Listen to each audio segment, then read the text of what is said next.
Hello, friends. Hope you are fine enough. So, let's tune in with the second part of the very interesting story. It's an Indian story written by the Indian author. That's Ranga's marriage. The story is penned down by Masti Venkataya Iyengar. So, let's tune in with the second part of the story. So, let's understand what happened further in the story. Uh, in the second part, the narrator introduces us to a new character in the story named Ratna. So, here a new character is added and named Ratna. She is 11 years old and is Rama Rao's niece. She had lost both her parents, so her uncle brought her from the big town to his home with him. She had a great voice and could play harmonium and veena. The narrator thought that Ranga and Ratna would make a great pair. So narrator thought that that would be the great pair, Ranga and Ratna, and that's why he thought over it. Ratna was quite familiar with the narrator as he visited Rama's place frequently. The narrator thought of a plan to introduce Ratna to Ranga. He asked Rama to send Ratna to his place as he wanted to send some buttermilk for them. She came all dressed up. The narrator insisted upon her to sing a song while he went someone to call Ranga. just just as she was singing, Ranga arrived at the door. Her melancholic voice touched his ears, and thus he did not want to interrupt the singing, so he stood at the door. He was curious to see the singer, and very cautiously he tried to have a look which disturbed the lighting in the room. On seeing a stranger, Ratna immediately stopped her singing. The narrator compares Ranga's situation to the disappointment of dropping a best quality mango on the floor just before having to truly enjoy it. It was as if something great had been stolen before one could fully enjoy it. Ranga asked the narrator why he called for him. Ratna was shy and thus looked downward, whereas Ranga steadily glanced at her. There was an awkward silence in the room. After things went a bit awkward, Ranga said that he feels it was his coming that stopped the singing, so he must leave. However, he did not. The narrator makes a fun of him because he had no intention of going. He jokes about it and says one cannot expect actions and words to match in the Kali Yuga. After a few minutes of awkward silence, Ranga finally asks the narrator about the girl. Now, the narrator compares the situation with the infamous story of the he goat and the lion, where he is a he goat and Ranga the lion. The narrator replies very cleverly and intends on seeing Ranga's interest in knowing about Ratna. Thus, he says that who she is and is not of that much importance because he is already married and Ranga doesn't intend on marrying anytime soon. Hearing the narrator's reply, Ranga got excited, although he did not show it, but was quite evident. Full of hope, he asks if she isn't married yet, to which the narrator replies that she is, probably a year ago. Ranga was disappointed and disheartened. It was clearly all over his face. He went away quoting some work. Our narrator, having staged certain liking in the mind of a Ranga for Ratna went on to complete his play. He went to the village Shastri and told him everything that had to be said and done. Then he met Ranga that afternoon and he carried the same disappointment on his face. Upon asking if it's a headache, the narrator tells him that they should go to see a doctor. Ranga insists that everything is fine with him and he is his normal self. Narrator very wittily makes a remark that he went through the same feelings when he was seeing girls for himself and immediately mention that it could be the reason for Ranga. Furthermore, he suggested that they go see Shastri to see if the stars, Guru for Jupiter and Shani for Saturn, are in their favor. Ranga went with him. On seeing Shastriji, he implied not having seen the narrator in a long while, which is obviously not true as they had met before the same morning. Here, the narrator reveals his pet name, Shama, as they called him in the village. The narrator felt that Shastri was lying because they saw each other that morning and thus he immediately responded. However, Shastri completed his sentence and saved the entire situation. Shama means the narrator, he realized that he was just about to do and took extra care from the moment. Shastri continued his role and acted surprised on seeing Ranga. The narrator asks Shastri to take out all his tools to help solve whatever is going on in Ranga's mind with the full authority. Shastri took out his essentials and told them that this is all ancient science, but he won't recite it now because then they both would get bored. But he does intend on telling it some other time. Shastri moved his lips while counting quickly and asked Ranga about his star, which he did not know. Shastri implied that it's manageable.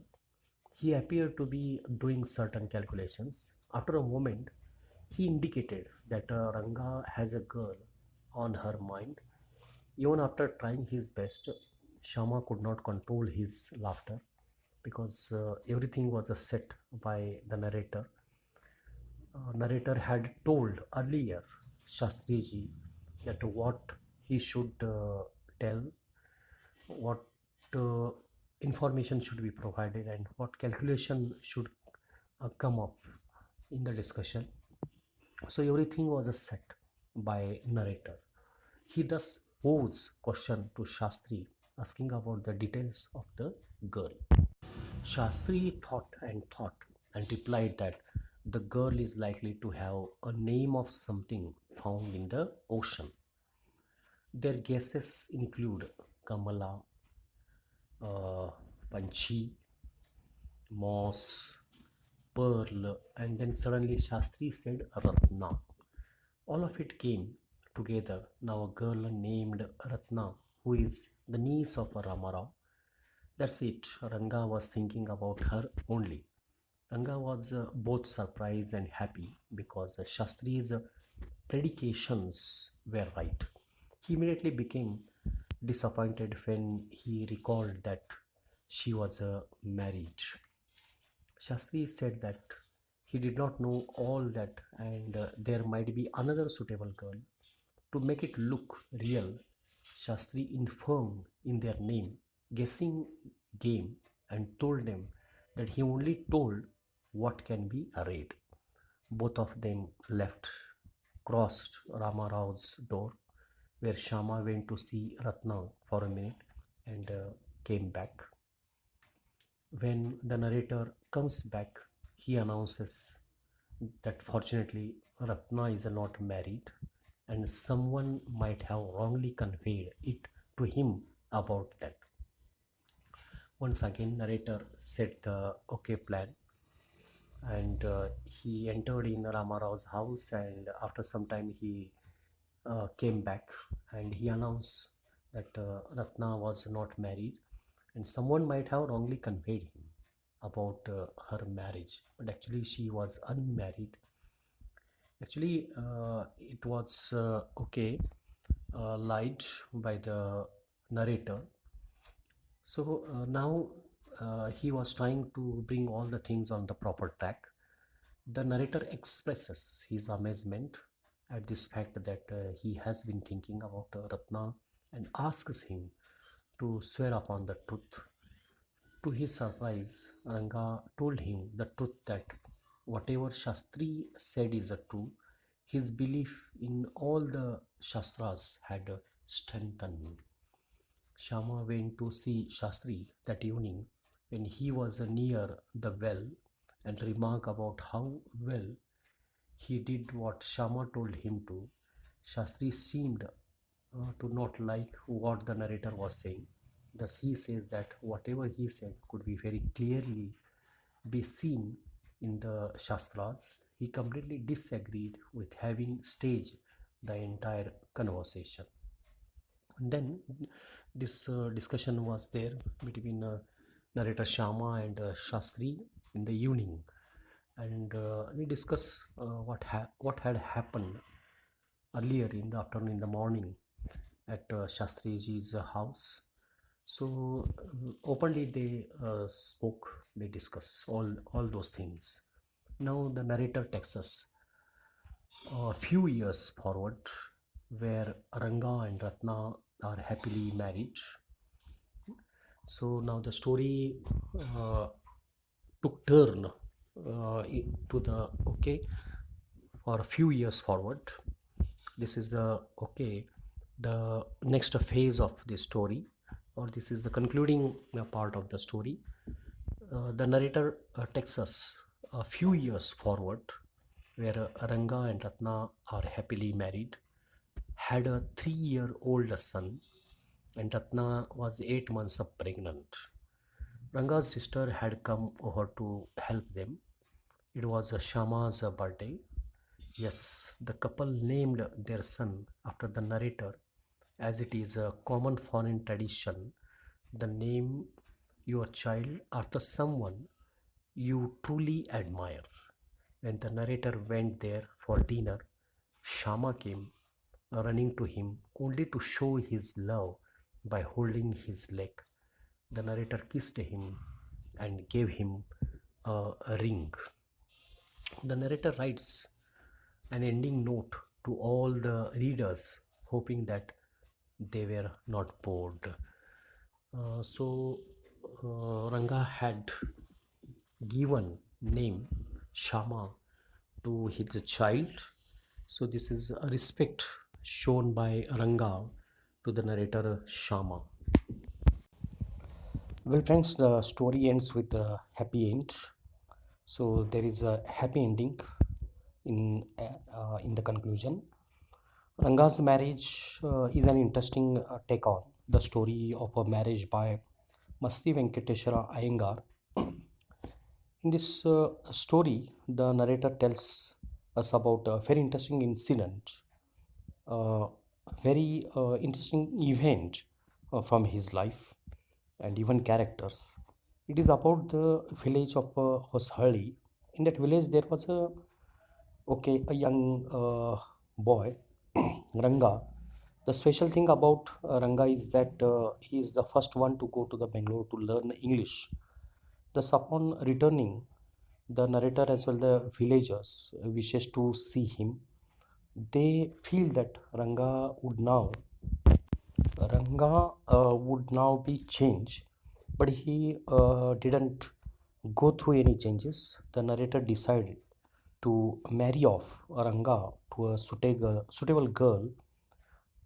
We learn about how the marriage arrangement happens, and so we learned a lot of things, how narrator Shama arranged the happenings and events, and how he managed the plot, and how he planned So what all takes place in that duration?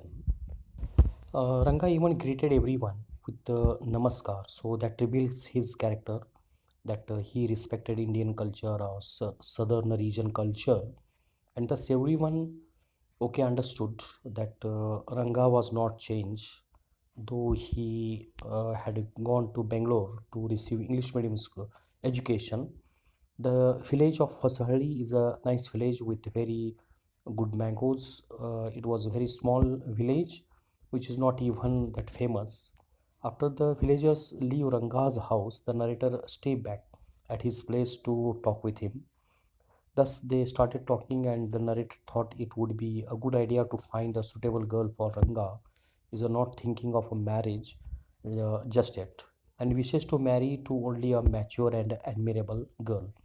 Thus, the narrator decide that he will surely get Ranga married. He feels that Ratna would be a perfect match for Ranga. Ratna belongs to a big town and is an expert in playing musical instrument like veena and harmonium. Thus, he decides to call Ratna deliberately when Ranga was visiting. Upon seeing Ratna, she mesmerizes Ranga. However, the narrator plays a game and lies to Ranga that she is married. This disappoints Ranga, and as he starts liking her, as per the narrator's plan, he takes Ranga to an astrologer, Shastriji. Ranga has already made arrangements with astrologer. Shama had already made arrangements with astrologer, Shastriji, and everything was a pre-planned. So the Shastriji astrologer asked questions to Ranga, which help him to admit that the fact that he liked Ratna very much. The problem of her marriage was at the head. Nonetheless, the Shastriji or the astrologer told Ranga that he was in love with a girl whose name resembles Ratna. Upon hearing this, Ranga got very happy. He felt very happy, but sad again because she was not available. Thus, upon confirmation that Ranga loved Ratna, he Shama decided to set up their marriage. The narrator went to Ratna's house to ask her hand in marriage for Ranga. Finally, the story fast forwards to 10 years later. Ranga was visiting the narrator to his son's third birthday. We learned that Ranga and Ratna got married, and Ranga named their son after narrator Shama, who made the marriage happen. To sum up the Ranga's marriage, this very interesting story and fun packed story. So we learned about the beauty of a Kant village and its customs and traditions. Plus, it highlights the struggle to reserve our culture against westernization. All said and done, it is interesting to find how Ranga forget what he learned about happy marriages in cities and gives into the far deeper influences that the village customs and traditions have on him. So one must not forget the culture or the rural culture or the customs and traditions, and we should lead our life with all those valued culture, tradition, and customs. Dear friends, so we understood the outlined story in detail. We understood the various characters and how the story proceed, and how the various incidents happen in the story, and how character respond to the incidents. So that's a very interesting story we learned in detail. Now, for your better understanding, here is a slide which contain various questions. Maximum questions appear in the board exam.